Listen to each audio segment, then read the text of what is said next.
Bombiyyoon akkaataa mucaa ilmoo xiqqoo Abrahaam maraachiteeti duraan niqaa jaarsa namaa heerumte duraanis jaartii guddoo maraachite yeroo shaara ofu jirti ilmaan jalaa maraachite yaa obboleessa kiyya bar dhufiifu maraanee yaa'u jira shaararra. Assalaamu alaikum warahmatullahi wabarakatuh. Hordoftoota fi daawwattoota kiyya kam nagaa qabdanii fayyaadha jirtanii? Jirra alhamdulillah.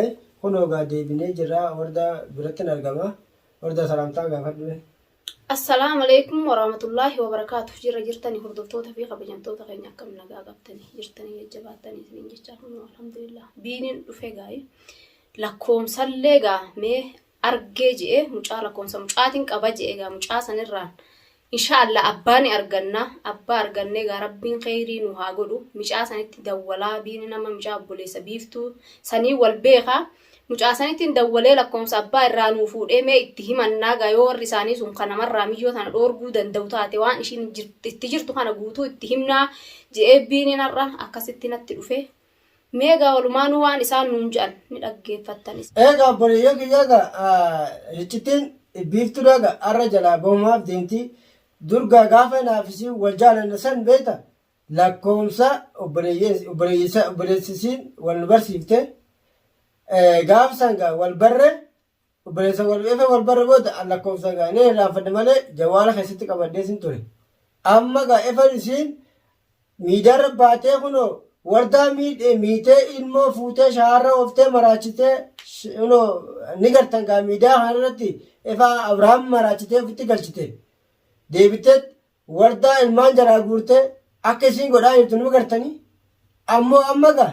Ay takkara lama mata guutuutti jirti gaa'e amma ta duriin adda taate malee isheen duriin adda taate gaa amma gaa akka isiin gaa nageenya hin feetu nageenya biyya tana keessatti isiin. Yaa biini hanguma tana duraatumaa ustaate hanga lakkoomsuma ganda isaanii sansilaa ganduu isaanii. Naanni irraa faddeenaa telefoonni kiyyalleen jechuudha emeela irratti efa telefoonni yaalaa bade amma telefoonni gaa. Sammuu keessaa qabdan saara qamati sammuu qabdaa kan caa. Alaa emeela irratti qabadde emeela kiyya amma deeffannaan ma raqama tun keessa deemuu naa deebe. Baye gaam amma nargeetin bara achuma waan isitti dhufe nama amma akka goonu gaa. Daruuri gaatti dawwalee obboleessa kana gaafannee lakkoofsa. Egaa amma gaa obboleessa kanatti ni dawwallas dawwalleetiin yoo nurraa dhoowwe mucaan kun miskiina gaafa. Obboleessi kun nurraa dhoorguu ni danda'a. Gaa namni egaa obboleettii yoo dhugaa. Maal hin danda'e obboleettii maal danda'e numa danda'a. Nama dhugaa beekoo taate numa danda'a. Egaa namarraa dhoowwuu ni danda'a obboleessi bakka fedhe taa'ee obboleettiin numa danda'a bara. Numa danda'a bakka fedhe taa'ee.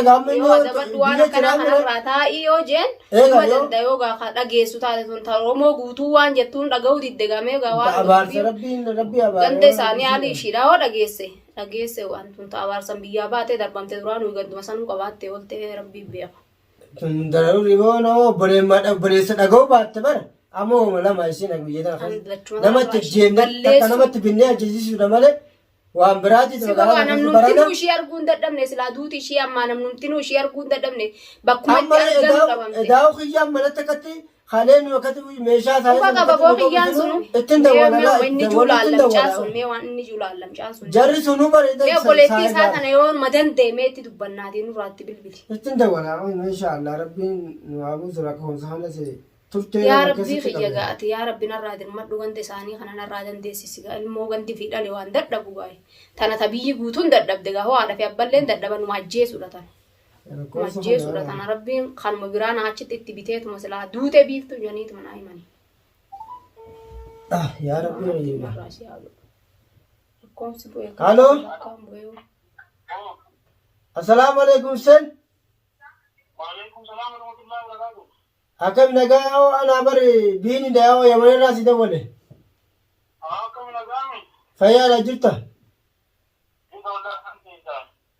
Awoo san keenya ana bari biini gaafa gartee biiftuun duraa wal jaalannee dur wal barsiifte san. Wayi narraanfatte? Yaa'oo biiftuutu gaasitti nu miidhu jiraatiti. Yaa'oo mijoota nurraa dhoowwuu hin dandeessan yaa'oo.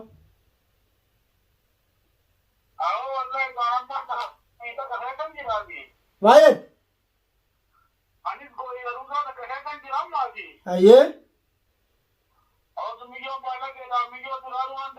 waan hin jeesne irraa dhowwuu qabu namma. Aboon irraa dhowwuu hin dandeessu yaa biiftuu tana obboleessa kee yaa obboleessa yaa Huseen keenya nuti wal jaalanna yaa wayi. Aboon kan miliyyoon dandeessine gaara dhowwuu jeesnitti hin jibuuti. Ayyee. Nammaan duraa ruusa tokko keessa hin jira sagalee keessanii sentuun dhaga'u. Ayyee. Lakkoofsa abbaabatiin isin ergaa abbaabatii dawwalaadhaa itti himadhaa isatti. Yaa maal yaa obboleessa kiyya miyyoo tusuma dhageessa obboleettiteeti nurraa dhowwuu hin dandeessu yaa Huseen keenya. Aboon miliyyoon baala keedhaan ayyama hiyyatiin gootu waan takka hin dhageessu. Ayyee. Waa'ee isinirraa dhowwuu danda'a jiru hin qaboottan baala keedhaa abbaabatii dawwalaa himadhaa. Yaa obboleessa kiyya gaa lakkoofsa saaree nu erguu dandeessaare. Lakkoofsa amman isin erga lakkoofsa miseejiniin isin ergaati. Haa. Dawwalaan himadhaa hin hundinuu waan danda'u ta'e. Yaa amma kinjeeti. Afaanatti himuu hin dandeessu yaa. Afaanisitti himuu hin danda'u waan wajjii keessa hin jira sagalee kana xiqqoo xiqqoon dhagaati. Haa. Siifin erga lakkoofsa itti dawwaladha. Hadaraa mun argite yaa takka anni jajjarfadhe naa himire yaa Huseen keenya. Baafachuu hin dandeessu keessa. Siifin argan jira siifin erga amma kana yaa himuu hin danda'u siifuu wajjii dhabuu siifuu dhabuutti hin jiruuti. Yaa na ergi yaa hadaraa yaa Huseen keenya rabbii keessa daadhu yaa na ergi. Gidana hunda isin wagubbee yoo biyyaan kun. Boon biyyoon akkaataa micaa ilmoo tana ilmoo xiqqoo Abrahaam maraachiteeti duraan nikaa jaarsa namaa heerumte duraanis jaartii guddoo maraachite hundoo shaarra ofu jirti ilmaan jalaa maraachite yaa obboleessa kiyya barru fifu maraanee yaa'u jira shaararra. Aboon isin dura una maraachite biyyee kana waan afaan isiidhaan bira humiyyoodha. Yaa ogaatun ogaa gudeetuma abbaa keetii keessa dhalatti taate gaa ootun meemee lakkoofsuma gaa abbaa keetii sana daraan arge yaa. Mayyii amman si ergaa yee. Yalla yaa amma na arge dara. Obboleeyya kiyya gaa kun obboleessi siisis akka jira. An duraanu na darartee na ciqqitee asii mataa dhukkubsitee na biraa biyyaa baate jira obboleessi kun na dhageessu jira. Dadhabe obboleessillee gandilleen hin danda'u. Namni tummiyyoon nama dhaga'u muti yaa obboleeyyan kiyya tata biyya dhiiga dhaabdee biyyaa baate. Kunoo biyya tanatti jaarsa namaa giddiidhaan gidee fudhattee mana galfattee kunoo akka inni gabbayee dhalaa biraan laalle akka jaartii guddoon laalle haadha ilmaanii tana otoo addaan facaafte akkam goon obboleeyya kiyya gaa. Kunoo obboleessi kanatu jira yaa rabbii keessa sodaadhaan isinillee yaa muumee laalame. Akkuma itti yaanu hin beekne yaa mee magaalaa tana keessa karatti bobbaanu hin qabnu gabbaanu bar mataan nu zooreera. Cinqabne akka itti yaanu hin beekne waan dubbannu wallaalle waan yaanu wallaalle. Way gandi si dhalilleen akkana jaa obboleeyyan kiyya. Obboleessi wajji dhalate kun akkana jaa garaa tokko keessa dhalate kun ani siin danda'uu jira yoo danda'e abbaa kiyyatti himaa isiniif lakkoofsa ergaa jagaa kun omeessinillee yoo lakkoofsa san gaa aboo mee mataa nu dhukkubee fattaanaaf. Yaa Rabbi du'aa manaa godhaa Oromoo wanni biraan jirtu an argeetiin jira dubbii bakka biiftuu yoo asuma keessatti ofumaaf irraa qaqqabe malee namni narraa dhoorguu danda'u. Tanamiyyoo gaa baraana talaa asuma keessatti takka isii ajjeesa namatti bitanii ajjeesuu takka yoo argan yoo wallaa akka isiin argamu mashii santu nama dhibee mitiisi. Nama gaama harkanii guyyaa barbaadu gaama gaduma baanee manatti galuudha. Barbaada qottee nurraa yaate kunooyi mee akkamiin tahaa duuba. Akkasumiyyoon as keessatti mataan guddaa kana amma lakkoofsi abbaasa yeroo mucaan na arge itti dawwalee itti meetirin yoo gaa abbalee nurraa dhoowwuu dadhabe gaa biyya yoo gaa akkuma mucaan jiru kana inninis jeega biyyi guutuu wal fixuudha gaa akkamiin tahaa ilmooti jedhameen jiraadhu eega yoon ishii dhabe keessa. Ilmoo dhabee ilmoo xiqqoon gurgurte sanni baafne guddoo manaa fuutati unoo maraachite shaara oofu jirti obboleeyyan kiyya ilaalame ilmoo shaara deemu jirti. Kunoo amma akka ta'an wallaalee jirra mataan dhukkubeen amma biyya sanatti dawwalee akka namni biyyaa ta'u wal fixee daaraa dakaa wal godhanii gaan. Gubanii mana isaanii tuura dhaqanii. Dhaqanii daaraa godhanii numa jiranii miti kun sagalee isaanii dhagee.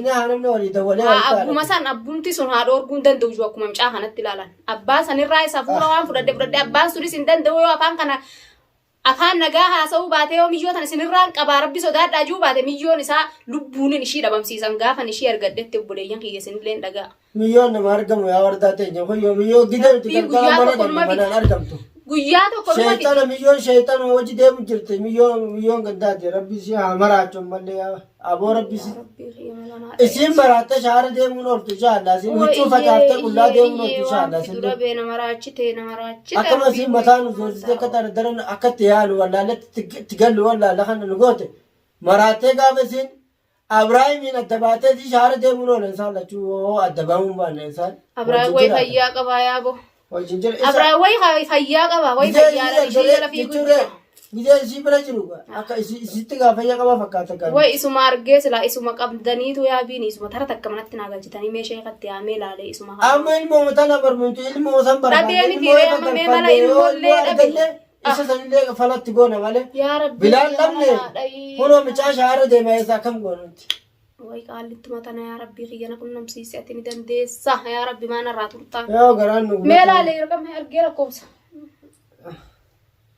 saalaan waan dhufne gaa maamni laalame yaa rabbi ergamne yaa akii kunis miikumaa kana godha isaa yaa rabbi kiyyana kiyyi baay'ee kunis nan laalame ergame fakkaata saalaan dhufteere laalimee hawwa erge ergameeti yaa bareeyya kiyya irratti hin dawwaleetinin mee gaa abbaa yoo nu akka nama gaa dhugumaan nama rifatu ta'e itti himanneeti haanurraa dhoowwu abboleeyyan kiyya. yaabo Egaa amma ilmoo isaatiin inni obboleessuun akka obboleessi jiru abbaan jiru taate tana magaalota tana keessatti nama guutuutti binneeti. Nasiiroon dadhabee biyya saniin ishii dhabamsiisuu taate. Beekamaadha. Du'aayi naa godhaa isin. Inshallah Oromooti du'aayi nu jabaadha du'aatti nu jabaadha isin jechuu barbaanna abboleeyyan